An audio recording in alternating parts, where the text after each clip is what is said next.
Well, joining me now is former star of SAS Who Dares Wins, At Middleton, organiser of BLM protests, Iman Aitan. Well, welcome to both of you. And we also, down the line, we have royal correspondent at Vanity Fair, Katie Nicholl. I'll start with Katie Nicholl. Katie, thanks for joining me. I've got to say, the nearer we get to this global event, as Netflix call it, which is going to be unleashed on Thursday morning at 8 a.m. with the first 3 episodes, the more angry I'm becoming about what this is going to do to a grieving monarch who's not even been coronated yet to replace his mother, to the new Prince of Wales trying to build that position now for himself and his wife and his children. All of it makes me puke that these two, once again, are going to be raining muck all over their families, not just for the global titillation, but for hard dollars, $80 million, which is why they're doing it.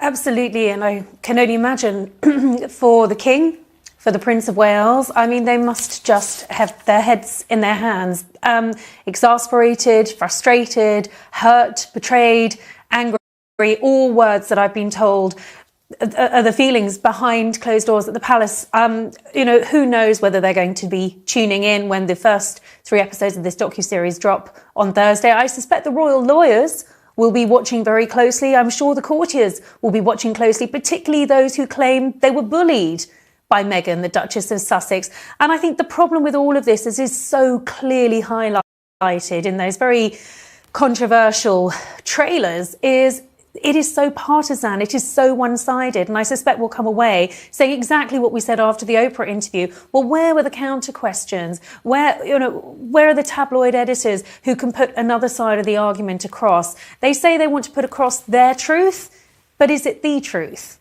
Well, we know after Oprah it's nowhere near the truth. At Middleton, you've always been very supportive of Harry. I think the military connection, obviously, and there's no doubt, this guy served his country with honour in war zones, and he deserves great credit for that. My brother-in-law taught him at Sandhurst Military Academy, said he was a fine young soldier. Nothing can take that away from him. But what I detect from people I know in the military is an unbelievable disappointment in what he's now becoming. And the fact that, of course, when you serve the military, you serve an oath to serve your country and your monarch. Yes. And here he is just now constantly attacking his father, who's the new king, and the monarchy, the institution. I think when people are fed up with being suffocated by wokeness and by an attention-seeking manner like they have been, you can't defend them anymore. Harry, I defended him all along, said, look, he's protected his country, he served his country, he should go off like they wanted to, go off and live their life outside of the media, outside of the limelight. With privacy, away from the media. And I completely respected that. I thought to myself, do you know what? The man served his country, let him get away if that's what he wants to do. But to then do the complete opposite, not the complete opposite discreetly, the complete opposite in our faces, not only the people of his country, which we did look at him as our prince, but also the monarchy. I served the monarchy. I swore allegiance to the monarchy. I fought for Harry, for William, for the Queen, for the King. I fought for those people during a couple of decades. So when I see now that I've not only defended him, but he's come out and the wokeness behind it, the virtual signalling behind this is sickening. And I think people have got to the point where they're fed up with hearing the same old jargon and then making money out of it. Well, it's also hypocrisy and lies, right? In the 2 trailers, which last no more than 2.5 minutes between them, already 6 of the images that they have used in the trailers to illustrate the intrusion into their lives have been proven to be the complete opposite. Either they weren't at the events which are being depicted, like one's a Harry Potter premiere 5 years before they met, or their official photo calls where the pictures they've used were actually from people who'd been officially approved to stand there and take those pictures of the royals to promote them. What's very obvious in here, Piers, what's very obvious here is there's a toxic partner in this relationship, and we know who it is.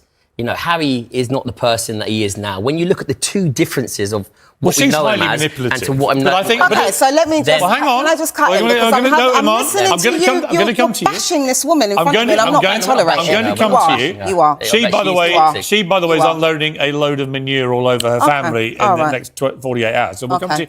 One moment. Just want to finish on one point about the lying is one thing. The hypocrisy. These two go on about carbon footprint, about the environment. And where do they wash up to get this award?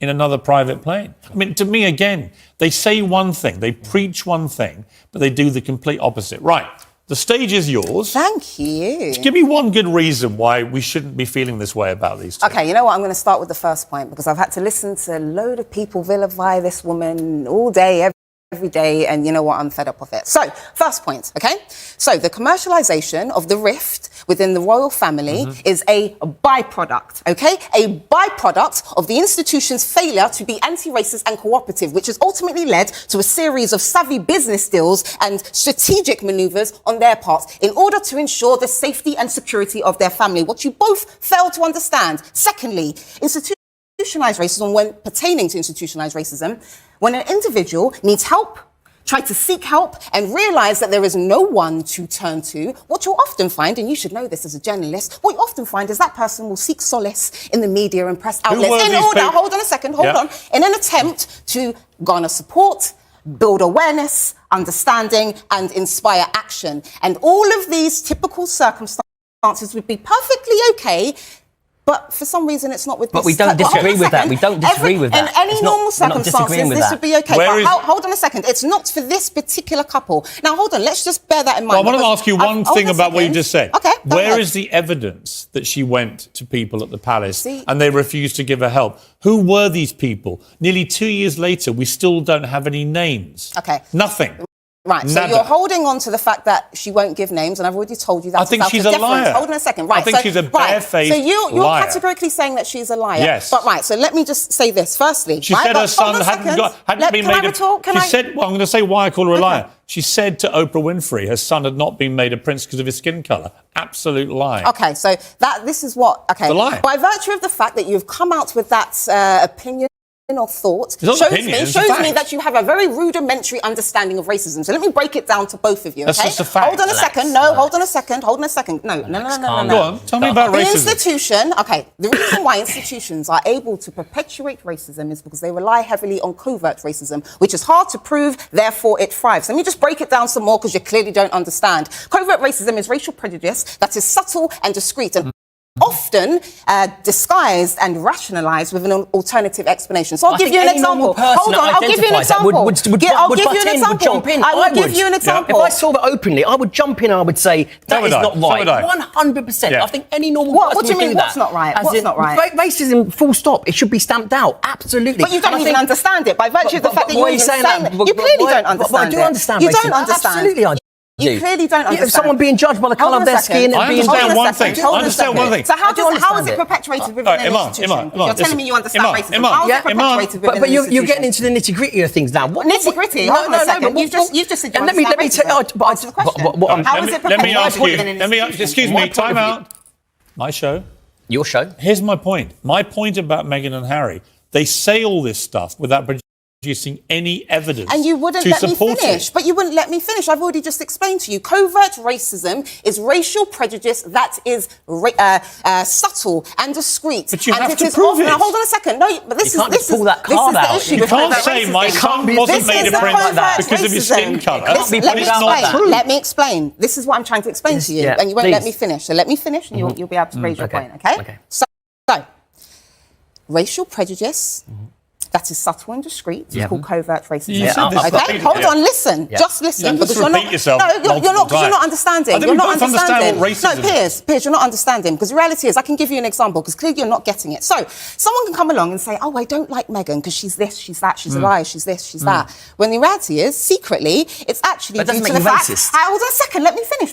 Please, Anne. It's actually due to the fact that Harry, who was a royal, ended up marrying a woman from the black community. But you cannot say that out loud because that is overtly nothing to do with... It is overtly racist and that is against the law. Calm down, calm down. Listen, because you won't listen. You can't just shout your way through the next hour, right? Here's my point about that. Nothing I've ever said that's critical of Meghan Markle has anything to do with her skin colour. Okay, Nothing. so at best, either subliminal or overt or any other way, it's to do with her hypocrisy and her lies. What's hypocrisy? Because now, you ultimately said that she's a liar. That's gaslighting, which I've already told you about. I also think she's a fake. Let me ask you one question. Front page of every paper today, or most of them, have pictures of her crying in the trailer for the series. Yeah. Do you think those tears were genuine? Okay, so this is what... I'm not even going to go down this Well, they're route, genuine. because you're trying to lead on the fact that just because someone is an actress, that therefore every time that they cry, it's ultimately fake. I'm answering your question. Do you think her tears are genuine? You are implying, I do, because the reality is she's ultimately said that then that's institution perpetuated racism. I want to play you something. So this is an actress who can act and who can cry on cue, but also can cry when... I'm just going to play you a clip. I'm going to play you a clip. I get your point. I'm going to play you a clip. After. This is Meghan Markle. Now make yourself cry. Yeah. Oh, I can do that so well. Oh my God, it's crazy. You're like, Meghan, one tear, left eye, go. Give me 3 seconds. 3 seconds is all it takes for her to cry. And just a quick one on that, Piers. She's an actress. And I get your point. She's scamming everybody. And I really do. She's but when you talk about the discreet... She's had to do when you this talk about because discreet she's left out in the racism... cold. This is how institutionalised racism works. When you dare to go up to against an institution due to the fact that they're perpetuating racial prejudice, what usually happens is they get left out in the cold and they end up having to find... Do you not think people manipulate that card? In finding money to survive. I've already explained this. Do you not think people manipulate that because it can't be proven? And you don't think that people are racially prejudiced and are trying to pretend that it's something other than racial prejudice? But do you not think people use that card as well in a vindictive and a manipulative way? And do you not think that people are racially prejudiced and are trying to... But do you not see my point of view? Time out. I do. Can you stop? I do. I see that. Don't just talk over each other. Iman, look at the front pages there, which is when their engagement was announced. Yeah. Where's the racism? Do you remember that was before she actually said that the institution was racist? And that's my point. How institutionalised racism works is the minute you dare to say that the institution is racist, everyone piles on. Shouting. That's what happens. But you accept there's no racism in those media pages? Because that was before she said that the institution was racist. Actually, after that moment, that's when everyone decided to pile on. Actually, what happened is people began to pile on when she started having $500,000 baby showers in New York and flying back on the Clooney private plane. They started having a pile-on. When they used Elton John's private plane like a taxi rank whilst preaching about carbon footprint. They had another pile-on when they had other huge extravagant events they went to, and then when they're preaching about poverty on their Twitter account. Time and again, they were caught being rankly hypocritical. That was why the media coverage began to turn. Then there was all the stuff with her father. Many people felt that she was unnecessarily cruel to her father. People have since criticised his own behaviour. I accept that. But certainly, to start with, they ditched him. They dropped him. Harry's never met his father-in-law in his life.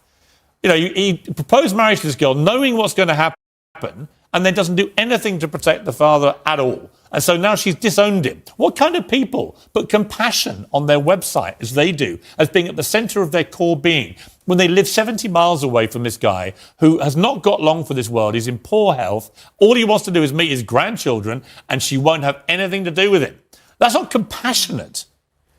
And also the hypocrisy and the lies are not what I think are decent values in people. Sorry. All of those things seem to outweigh the fact that a black woman has said that nothing to do with her being black. Everything is about racism. She has ultimately turned around and said that institution is racist, and everyone has decided to pile on. So let me just tell you, in terms of my thoughts, at best, these individuals are weak, insecure, hate to see a rift, and have a positive prejudice towards the royal family. And at worst, they are a bunch of disgusting racists who fail to acknowledge their racial prejudice and actually find solace in seeking self-esteem and status from gaslighting black people. It is either one or the other or both. Here's the problem. I would have said exactly the same thing if she'd been white. Exactly the same thing. So what's the point that you're trying to make? And actually, Kate Middleton, who came in, she got criticised very heavily by the media early on in that relationship. But she didn't have to contend with racism, and she just did her duty, accepted in return for all the luxury. But she didn't contend with racism, though, did she? These two said didn't contend with racism, though, did she? Where did the racism come from? Okay, so you're clearly not understanding, so I'll break it down you're not again. understanding you're not me. understanding about the institution. Where did the racism come from? I'll answer. Tell me who was racist and when. Okay, I'm going to answer for you. Okay? Who and when? Right, let's just start with the institution. You can't just say everyone's racist. Let me answer. Yeah. Who and when? Okay, so let me answer. Okay? Firstly, racism Racism, as I've said over the last several years, and I'll say it again, racism is firmly interwoven into the fabric of British society due to its historical context. Right. And that wasn't my question. And that way, I'm answering your question. Not my question. Let me finish, Piers. Who was racist to Meghan and Harry in the British media? Or who was racist at the palace? And when were they racist? Can I answer your question now? Sure, give me one example. Perfect. So, racism is firmly interwoven into the fabric of British society. Just give me an example. Secondly, I'm going to make my point. I'm going to make my point. Hold on a second. Secondly, the royal family smeared their own name, tarnished their own name by failing to adopt anti-racism stances. Right. Is there one example or not? Hold on a second. And they've perpetuated racism. I only want one example. I'm giving you the example. They've of the British media being racist or someone at the palace, and who was it? I'm giving you an example. Let me finish, please. Is that okay, Piers? Thank you very much. So, you can answer the question. I'm going to answer the question. So, in terms of the institution, I'm going to give you several examples of covert racism, clearly, as you don't understand. First, can you give me one example? I'm going to. But I see the flip side as well. I see where it's manipulated. We're going to have to go to a break. The Queen gives out badges that ultimately depicts a white man with wings. Everything. The Queen either give me an example or say you can't. I'm giving you examples, but you won't let me speak. Give me one specific example. I'm giving you examples. All right, so in terms of media, because this is what happens with you, you're clearly not trying to hear me. Just ask for a fact. In terms of the media, we've already seen the clear distinction between how the media has displayed or spoken or represented, obviously in terms of how they've represented. You don't have an example, right? Yes, I do. In terms of holding a baby. Kate held her stomach and therefore it was fine. Meghan held her stomach and she's a terrible person. This is an example of covert racism. No, it's called covert racism that you don't understand. Oh, it's nonsense, Iman. There is no racism in the British media to Meghan Markle. With your rudimentary understanding of racism. None of it has been racist. Fine. You can continue to perpetuate your covert racism on national television. You know what? Okay, I've got to leave it there. I have to leave it there. We've had a good run at this. I don't have any racism covert or overt. No, you have racial prejudice and it manifests itself. I have no racial prejudice whatsoever. I have none whatsoever. That's what you don't understand. I wouldn't be giving you 21 minutes of my show on a regular basis if I had a racial prejudice. But this is what happens. So white people tend to justify either sleeping with a black person, having a black friend, or hiring a black person as to make sure that they're exempt from racial prejudice. And I'm not going to hire you, but I will keep having you back as a commentator if you can provide some facts behind the extreme rhetoric. Yes, which I did. You can't just say everyone's racist in Britain, but I can't give you a single example. I explained to you that she already experienced racism within that institution. I already told you that. And you've gaslit that woman just like the rest of the media. I know, I'm a gaslighting covert racist. Thank you very much indeed for joining me. Yes, you are indeed. Great to see you. Thank you.